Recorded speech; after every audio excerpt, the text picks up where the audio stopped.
Professor Rizzo, welcome again, Turkey. Thank you. Thank you. What are your thoughts on the future of the dairy farming in the world and Europe? What do you think?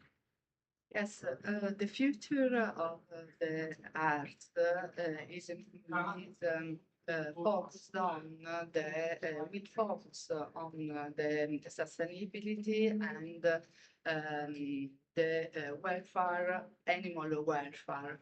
So this important for the arts and in particular in postpartum of cows.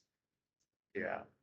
Do you have any other projects related to extra label use of the active substances currently available worldwide?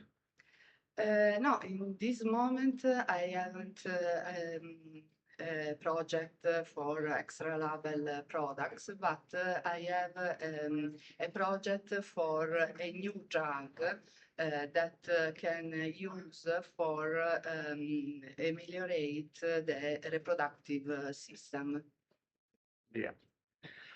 What additional measures should be taken to improve reproductive performance?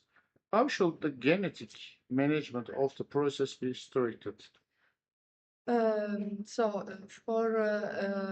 genetics, for the last answer, genetics is important for reproductive traits and fertility traits. So it's important to ameliorate this parameter in genetics. And the other parameter that we can use for animal welfare that is important for arts.